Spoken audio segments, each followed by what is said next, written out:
Hi friends, welcome to RR physical education. ఈరోజు ఎస్ఏపిఈకి సంబంధించిన అనాటమీ సబ్జెక్ట్ నుంచి కొన్ని ప్రశ్నలు వివరించడం జరిగింది. ఈ వీడియో నచ్చినట్లయితే మన వ్యాయామ మిత్రులకు షేర్ చేయండి.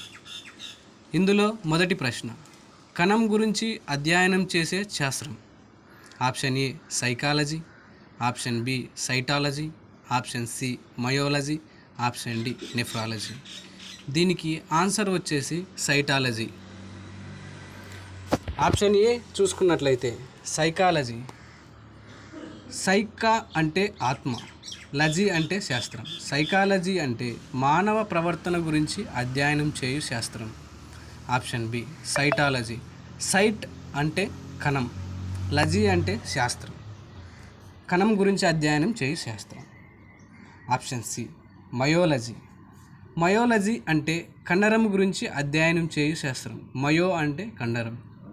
Option D nephrology. నెఫ్రాలజీ అంటే మూత్రపిండాల గురించి అధ్యయనం చేయు శాస్త్రం.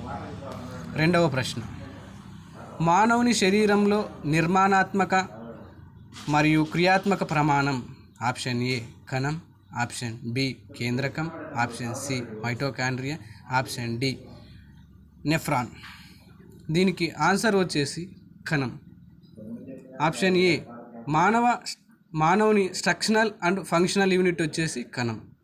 కేంద్రకం, దీనినే ఇంగ్లీష్లో న్యూక్లియలైజ్ అని అంటారు. కేంద్రకం వచ్చేసి కణంలో జరిగే అన్ని జీవక్రియలకు ప్రమాణం. మైటోకాండ్రియా. ఆప్షన్ సి మైటోకాండ్రియా అనేది శక్తి, ఒక శ్వాసక్రియ, కణ శ్వాసక్రియకి ఉదాహరణ. కణ శ్వాసక్రియ ఎక్కడ జరుగుతుందంటే మైటోకాండ్రియాలో జరుగుతుంది. ఓకేనా ఫ్రెండ్స్. మూడవ ప్రశ్న, కణం కొలిచే ప్రమాణం. Option A alpha, option B beta, option C mu, option D అన్ని. దీనికి ఆన్సర్ వచ్చేసి ఆప్షన్ సి. ఆప్షన్ ఏ చూసుకున్నట్లయితే ఆల్ఫా కణం. ఈ ఆల్ఫా కణం క్లోమంలో ఉంటుంది. ఈ ఆల్ఫా కణం వచ్చేసి గ్లూకాగాన్ని సెక్రీషన్ చేయను, అంటే విడుదల చేయను. ఈ గ్లూకాగాన్ వచ్చేసి మన శరీరంలో చక్కెర శాతం తగ్గినప్పుడు గ్లూకాగాన్ అనే హార్మోన్ విడుదలవుతుంది. Option B beta. బీటా కణం వచ్చేసి ఇన్సులిన్ అనే హార్మోన్ విడుదల చేయను. ఈ ఇన్సులిన్ అనేది మన శరీరంలో చక్కెర శాతం పెరిగినప్పుడు ఈ ఇన్సులిన్ విడుదల అవును. నాలుగవ ప్రశ్న, సైటోస్కెల్టన్ కణ అస్థిపంజరంగా పిలువబడే కణాంగం. ఆప్షన్ ఏ అంతర్జీవ ద్రవ్యజాలము, option B mitochondria, option C ribosomes, option D కేంద్రకం. దీనికి ఆన్సర్ వచ్చేసి అంతర్జీవ ద్రవ్యజాలం. Option A. అంతర్జీవ ద్రవ్యజాలం అనేది రైబోజోమ్స్లో ఉంటుంది. ఈ రైబోజోమ్స్లో దీనిని ఇంగ్లీష్లో వచ్చేసి ఈపిఆర్, ఎండోప్లాస్మిక్ రెటిక్యులం అంటారు. దీనిలో ఇది వచ్చేసి కణంలో హార్మోన్స్ మరియు ప్రోటీన్స్ విడుదల చేయు. ఈ అంతర్జీవ ద్రవ్యజాలం వచ్చేసి రెండు రకాలు. ఒకటి నునుపు అంతర్జీవ ద్రవ్యజాలము, రెండు గరుకు అంతర్జీవ ద్రవ్యజాలం. గరుకు అంతర్జీవ ద్రవ్యజాలం వచ్చేసి ప్రోటీన్లు సెక్రీషన్ అంటే స్రావకం జరుగును. నునుపు అంతర్జీవ ద్రవ్యజాలం వచ్చేసి హార్మోన్లు, లిపిడ్స్ను సెక్రీషన్ చేయను. Option C mitochondria. దీనిని ఇంగ్లీష్లో power house of the cell అని కూడా అంటారు. నెక్స్ట్ వచ్చేసి ఆప్షన్ సి రైబోజోమ్స్. రైబోజోమ్స్ వచ్చేసి ప్రోటీన్స్ నిర్మాణానికి లేదా ప్రోటీన్స్ సెక్రీషన్కి ఉపయోగపడును. ఆప్షన్ డి కేంద్రకం. కేంద్రకం వచ్చేసి కణంలో అన్ని జీవక్రియలకు ప్రమాణం కేంద్రకం. ఓకేనా ఫ్రెండ్స్.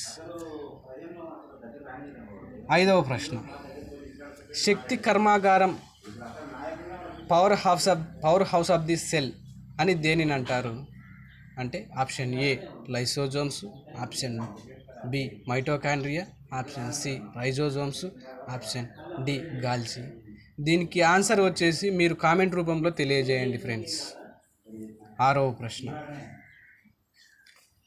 కణంలో జీవక్రియలను మెటబాలిజం నియంత్రించే కణాంగం, కణంలో జీవక్రియలను నియంత్రించే కణాంగం అని అడుగుతున్నాడు friends. Option A Golgi, option B mitochondria, option C కేంద్రకము, ఆప్షన్ డి రైబోజోమ్స్. దీనికి ఆన్సర్ వచ్చేసి కేంద్రకం.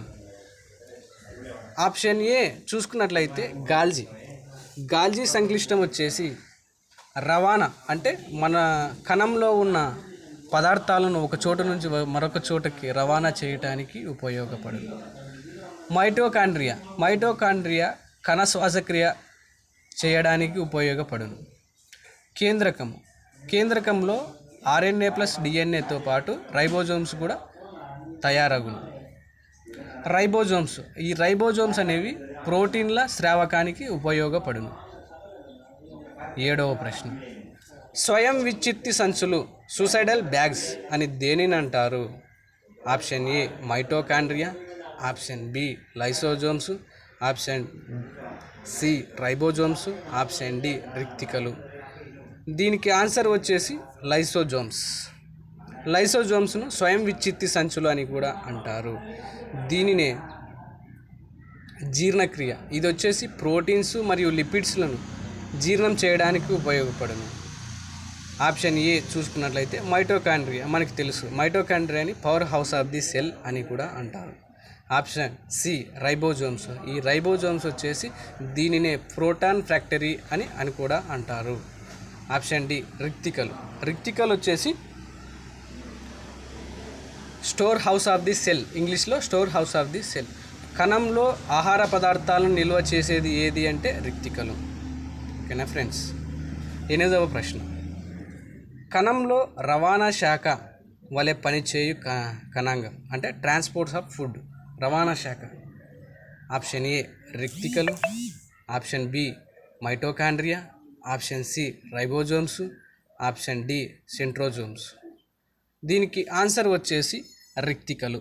ఆప్షన్ ఏ రిక్తికలు పదార్థాల రవాణా మరియు పదార్థాల నిల్వ అన్నీ కూడా ఈ రిక్తికలు చేయును.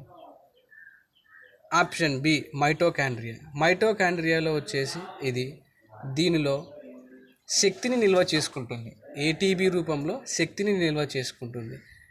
ఈ ATPలు అనేవి ప్యాకెట్స్ రూపంలో ఈ మైటోకాండ్రియాలో ఉంటాయి. ఈ మైటోకాండ్రియాలో 2 పొరలు ఉంటాయి. ఒకటి బయట నునుపు పొర, లోపల దొంతర కలిగిన ఒక పొర ఉంటుంది. బయట పొరను గ్రానా అని, లోపలి పొరను క్రిస్టే అని అంటారు. ఈ క్రిస్టే వచ్చేసి ఆప్షన్ సి రైబోజోమ్స్ వచ్చేసి ప్రోటీన్ల స్రావకానికి ఉపయోగపడును. ఆప్షన్ డి సెంట్రోజోమ్స్, ఈ సెంట్రోజోమ్స్ అనేది కణ విభజన సమయంలో ఈ సెంట్రోజోమ్ ముఖ్య పాత్ర వహించును. 9వ ప్రశ్న, కణ విభజన జరిగే సమయంలో ఆకర్షణ కణంగా పనిచేయు కణాంగం ఏది అంటే option A lysosomes, option B centrosomes, option C ribosomes, option D అన్నీ. ఈ ఆకర్షణ కణంగా పనిచేసేది సెంట్రోజోమ్. Option A lysosomes. ఈ లైసోజోమ్స్ అనేది కణ జీర్ణక్రియగా పనిచేస్తుంది అన్నమాట. కణంలో జీర్ణక్రియ జరగడానికి లైసోజోమ్ ఉపయోగపడును. ఆప్షన్ బి సెంట్రోజోమ్ మనకు తెలుసు, కణ విభజన సమయంలో ఆకర్షణ కేంద్రకాన్ని తయారు చేస్తుందని మనం తెలుసుకున్నాము. రైబోజోమ్స్ మనం ఇప్పుడే చెప్పుకున్నాము, ప్రోటీన్స్ స్రావకానికి ఉపయోగపడును. 10వ ప్రశ్న, ప్రోటీన్ల కర్మాగారం అని దేనిని అంటారు? దీన్నే ఇంగ్లీష్లో ప్రోటీన్ ఫ్యాక్టరీ అని అంటారు. దీనిని option A ribosomes, option B lysosomes, option C కణం, ఆప్షన్ డి సెంట్రోజోమ్. ఈ ప్రశ్నకు మీరు కామెంట్ రూపంలో సమాధానం తెలియజేయండి.